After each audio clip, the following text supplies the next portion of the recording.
Hey, what's up guys? Spencer Rhodes here, and this is my review of The Walking Dead Season 8, Episode 6, The Widow, the King, and Rick. I think that's what it's called. It's some variation of that. It's a really weird title.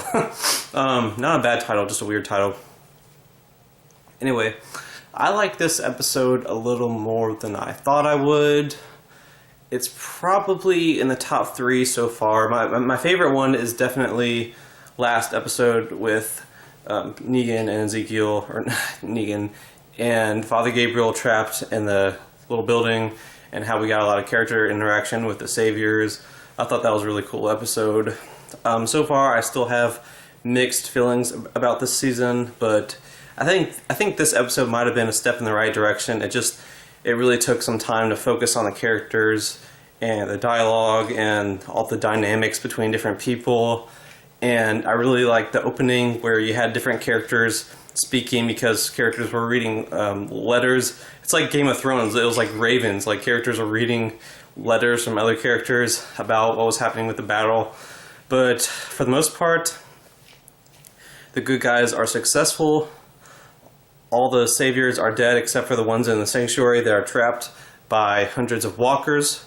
So that's cool. Ezekiel is still really upset in his kingdom. There's some funny moments with Jerry, and Carol's got a relationship with the kid. I forgot his name, but it's the guy's brother, the guy that died, and Carol is kind of getting to know this kid, and she's giving him advice because he wants to go out and fight. And usually when Carol has a relationship with the kid, it does not end well with the kid. The kid usually dies violently. Sophia. Sophia, whatever. Yeah, my sister Amelia's right here drinking water. But yeah, Sophia, and there's like 3 others. Lizzie, Mika, and then Sam? How do they die? It's complicated. I'll tell you later. I know how Sophia died. Yeah, Sophia. But usually when Carol spends time with kids, the kids die. And they die in horrible ways, and it's no fun for them. But you never know. Maybe this will be a different outcome. I don't know. But anyway, Ezekiel is really upset, and he's just locked himself in his theater room. And Carol goes in and gives him some good advice, and I like this scene. I'm not the biggest Carol fan. I don't like. I have nothing against the actress. I just don't like how in the first couple of seasons she was like my least favorite character. Just how like annoying she was, and then in season 3, she became a lot different. But like, we never really see her become stronger. It's always like 8 months between season 2 and season 3, and she's a lot different. And then 8 months between season 3 and season 4, and she's killing people and lighting them on fire. Like, if we actually witnessed Carol going from the weak housewife to the strong survivor that always makes the hard choices, I would have liked her character more, but the show just kind of skipped over that. There's always like a big time skip, and then Carol would suddenly be so much tougher, and it's just like, that's kind of weak and lazy. And the only reason why it works at all is because Melissa McBride is just, fantastic. With Rick, we see his slow progression from this normal, everyday family man, sheriff, to this hardened guy that does crazy stuff. And, we see that slow progression. With Carol, it's just like a time skip and she's different. A time skip and she's this much tougher. And that's why she's really not one of my favorites. But the scene with her and Ezekiel was really good. And like a big part of that, like I said, was the actress is really good. And if you read the comics, you know that probably Ezekiel is going to continue to be a wimp and give up. And Carol's probably going to slap him. And I'm not sure I'm looking forward to that. I don't really like that. I don't think anyone should slap anyone. That's just me. I don't care if it's a woman slapping a man. I still don't like it. I just think he needs time to grieve. You got to give him some time. And I really feel bad for the kingdom. It's like, yeah, Rick came to them and asked them to lay down their lives, and oh boy, did they lay down their lives. You know, a lot of the kingdom died for a bigger cause, you know. A lot of people lost their wives, their parents, you know, their loved ones. Because when Ezekiel's group went out, that was like 50 people. That had to have been like a third of the kingdom, maybe a quarter, probably about a third, maybe even more than a third. And they all just died within seconds. And they died for a bigger cause, you know, for Negan to be stopped. And I feel for Ezekiel. I mean, he did not want this. You know, he wanted to keep the peace because that was the way to keep the most people alive. And then Rick and everyone just came in and told them, you need to send your people out to die for a bigger cause, you know, so that you can be free. Well, it's like they're not free because half of them are dead now. You know, most of the fighters in the kingdom are dead. You know, they had families and stuff, so it's just like, I'm wondering, was it worth it? I mean, it might be worth it for Alexandria and the Hilltop, but it might not be worth it for Kingdom because half the people died at the Kingdom. So I really understand Ezekiel. Like, I really understand why he's just wanting to give up and be really upset. And I hope the show doesn't just like hover over that. I want the show to address that. Like, half the people at the Kingdom died. Maybe not that much, but a lot died. You know, so I can kind of understand that because Rick and Michonne and Daryl and everyone, they're asking all these people to lay down their lives for this bigger cause, and so far a lot of people are dying. But in the opening of this episode, Rick does talk about that a little bit, and I do like what he said.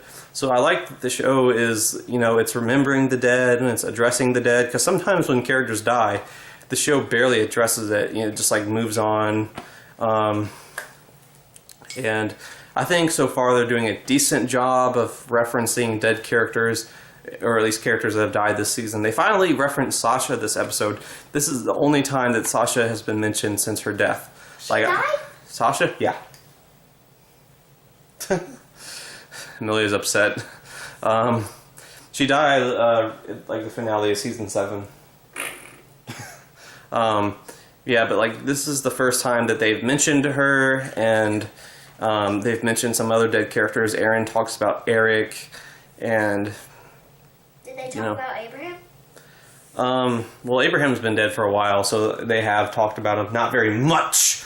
You're mad about that, aren't you? Well, Glenn was a bigger deal. They could have just been Glenn and not Abraham, but let's not talk about that in this video because I'm going to start getting violent and breaking objects. Anyway, this episode was pretty good, and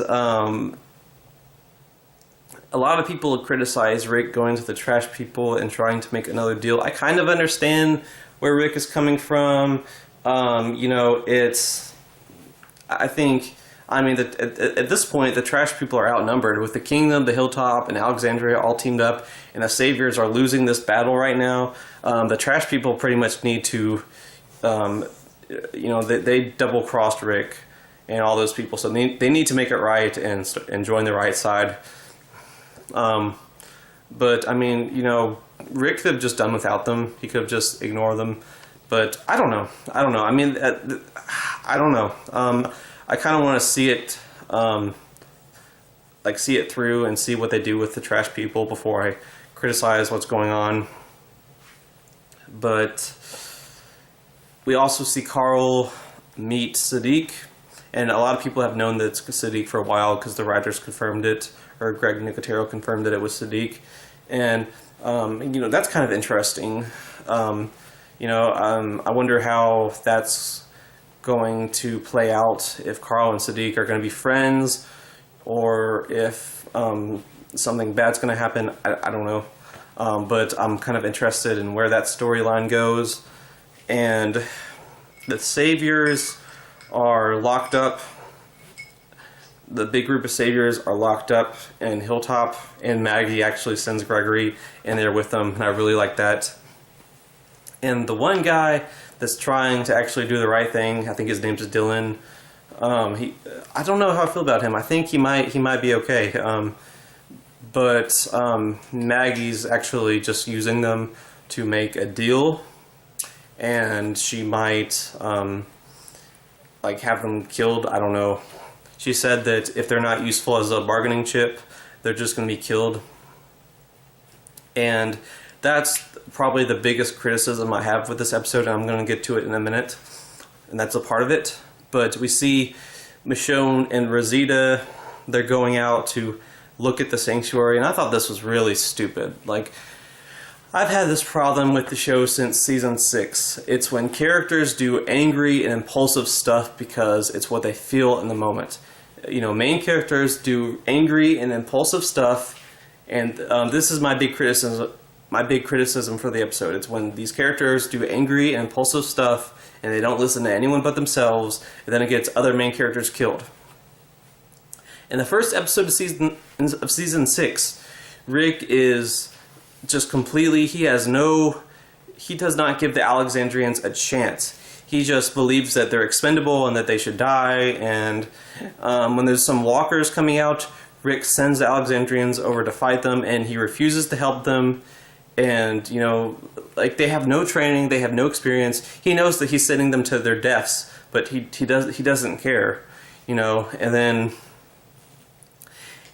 at the end of season 6, Daryl and Rosita are angry about Denise Cloyd dying, so they go off looking for Dwight, and everyone's telling them, don't do this, this is stupid, the Saviors are still out there, they're going to capture you, they're going to kill other people, don't do this is stupid, but they don't care because they're angry. So Daryl and Rosita go out, and they get captured, and then everyone else goes looking for them, they get captured, and then Abraham and Glenn died. Do you see how that was a domino effect? Do you see that chain reaction? It started with Daryl and Rosita being angry and not listening to anyone. If they all had stayed at Alexandria, if they had stayed at their base, they probably would have had a bigger chance of having just like one death. I mean, they already killed Denise Cloyd, so maybe the Saviors could have considered that to be like the one death, you know, to prove. Wait, does Daryl come back? What do you mean? Like, he's captured. Does he die? No, he doesn't die. Good. He got Glenn killed because he was being stupid. And with Daryl, you know, I forgave him for causing Glenn's death because, you know, I had the same initial reaction that everyone else had when that first happened. When Glenn first died, I was angry at Daryl. But then I realized, look, we can be angry at Daryl, but no one is going to be more angry at Daryl than Daryl is at himself. Like, you saw the look on his face. You saw how he acted around Maggie. He was more angry at himself than anyone else was angry at him in the audience or otherwise. And, you know, I forgave him for that because, you know, he really beat himself up when that happened. And, you know, he really felt that guilt and was really devastated, and I kind of forgave him. But now I'm just angry at him because he's acting like he hasn't learned a single thing. He's still doing the same crap that he was doing before, and he wants to. What are you doing? He wants to kill the, you know, like innocent people that are living at the sanctuary, and he wants to kill the Saviors, and he's ignoring Rick's orders, and I'm just having this problem with, like, Michonne, Rosita, Tara, Daryl. They're all grouped up together now, and they're not listening to Rick. They're not listening to everyone else. You know, they think they're right and everyone else is wrong, and they're acting on impulse and anger, and someone innocent is going to die because of it, because that's what always happens on the show. Main characters do angry, stupid, impulsive stuff, and they act on their emotions, and then other innocent main characters die because of it. And I think that's what's going to happen. I think that's what they're setting up in the next couple of episodes, because Rick, Daryl, Rosita, and Tara, they're going to go off and do something stupid because they're angry. And that's what's going to get someone else killed, because that's what keeps happening in this show. With Rosita's killed like half the cast single-handedly. Rosita is like the biggest mass murderer on the show than like anyone else. She takes out a gun and shoots at Negan. She misses Negan. The bullet goes in Negan's bat, so Negan has someone killed. Olivia gets shot in the face. If Rosita hadn't done that, Olivia would still be alive to this day. Rosita goes up to Sasha. Sasha's not trying to do anything. She's hanging out at Hilltop, and she guilt trips Sasha. Like, she eggs her on and is like, well, I'm angry and I'm gonna go and kill Negan. You can go with me on this suicide mission unless you're too scared to do it. what? She sounds like she's 10. She acts like she's 10. Rosita acts like she's 10, and she does it forever on the show. That's what people at my school do. They'll go like, blah, blah, blah, unless you're too scared. That's what. Watch that scene again. I think it's like season 7, episode 12. But Rosita goes up to Sasha and is like, "I'm gonna go on this suicide mission and die because I want to kill Negan and I'm impatient. Rick's got a plan, but I'm impatient. I'm gonna do it myself and die. And I want you to come with me and die unless you're too scared to do it." That's exactly what she does. Watch that scene. Watch it. And then of course Sasha goes with her. And then Sasha like locks herself into the sanctuary and keeps Rosita out, and then goes herself because Sasha feels bad. She wants Rosita to live, and she wants to kill Negan, and then Sasha dies. So again, domino effect, chain reaction. Trace it back to the beginning of it. It's Rosita's fault. I mean, I know that it's partially Sasha's responsibility because she went along with it, but you know, if Rosita wasn't so impatient, Sasha, you know, she could have probably gotten her revenge in a different way. Or Sasha was such a good soldier. I think she would have been more useful during All Out War against Negan. So, you know, I think Rosita should have just had more patience and not like... Why can't they just kill Rosita? Because that would make too much sense. And now that's what's happening. Daryl, Rosita, Michonne, and Tara, they're angry, they're impulsive, they're ignoring what everyone else says. They want to kill, kill, kill. They don't want to wait. They have no patience, and they're going to do something stupid that gets an innocent person killed. I guarantee that's what's going to happen. And I thought that was going to happen this episode because Rosita and Michonne, they're fighting those two saviors, and then the one savior gets away, and he drives off with the truck with the music playing, and then it just gets crushed by Daryl and Tara's truck. And that's my favorite moment in this season so far. I love that. That's pretty much what redeemed Glenn's death for me when Daryl did that. Because like Daryl and Tara got angry and did something impulsive, but it actually worked out because they were able to stop that truck that was playing the music. But now they're all four together, and they're going to go out and do something stupid. It's going to get a main character killed. I guarantee it. If they would just follow orders, everything would be fine. But, I mean, it's like Daryl should know this. Rosita should know this.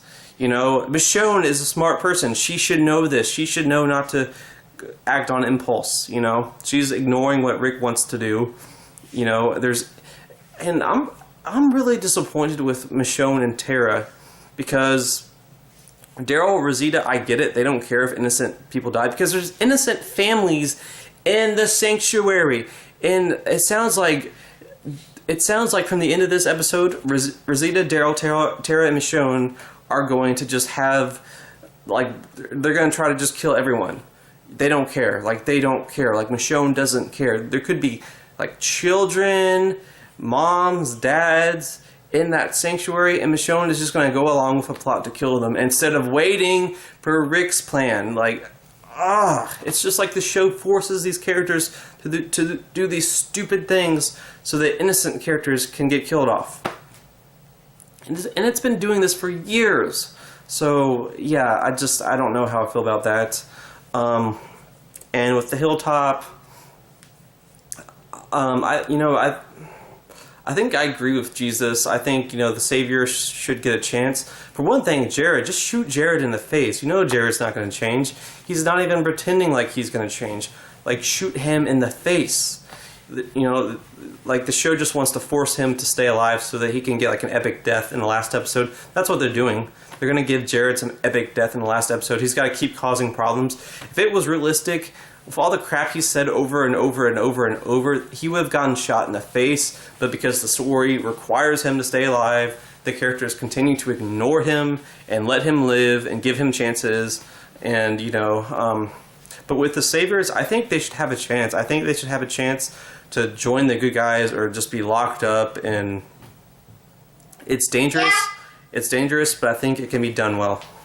Anyway, This episode was okay. I liked it a little more than I thought I would. Like I said, I just have some of these issues, like these characters doing these insanely stupid, angry, impulsive things that just screw up the plans that the good guys have and then get innocent characters killed. And it's been happening over and over and over again. And Daryl and Rosita especially should know better after all the mistakes they've made that have gotten other people killed, that have led to bad chain reactions. They should know better. So I think the show's kind of forcing these characters to do these things that they wouldn't otherwise do so that certain things in the plot can happen. So I'm really disappointed about that, but that's my big criticism. Most of the episode was okay. But yeah, that's how I feel overall. Let me know what you guys think in the comments below. Don't be shy. Hit that like and subscribe. I'm not going anywhere.